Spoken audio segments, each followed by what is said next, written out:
Quanta sacrificio fanno mamma, quanta forza tengono e non le fa paura niente.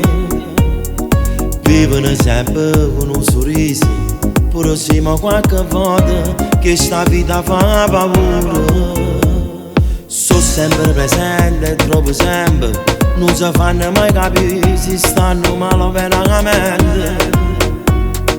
Quanta forza tengono a stipata, quanta lacrima nascondono e non lo fa mai vedere.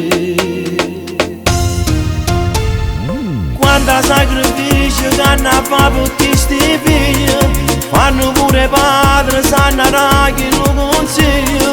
Non arrivano mai a fine mese, però soffrono e sanno come s'attacca a vivere.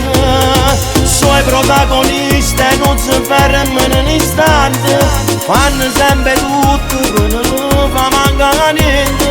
Quanta forza tengono sti mamme, divorazzate e mai nessuno sa da permettere e giudicare.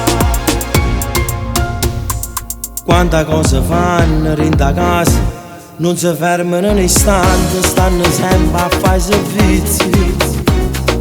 Ma non ne capisce mai nessuno, per tirare sti figli a nazza, hanno faticato per niente.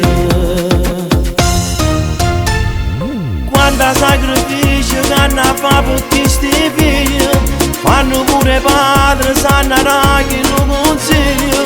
Non arrivano mai a fine mese, però soffrono e sanno come s'attacca a vivere.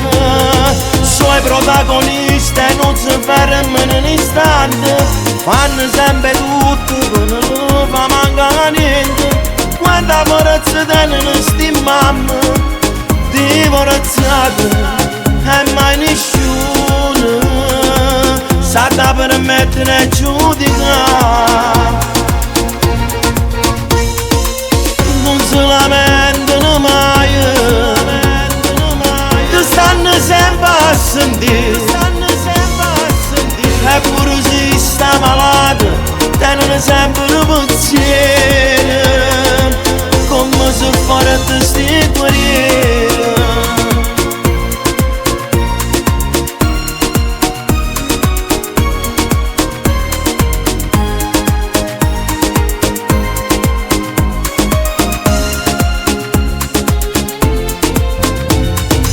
I protagonisti non si fermano un istante, fanno sempre tutto che non fa mancare niente.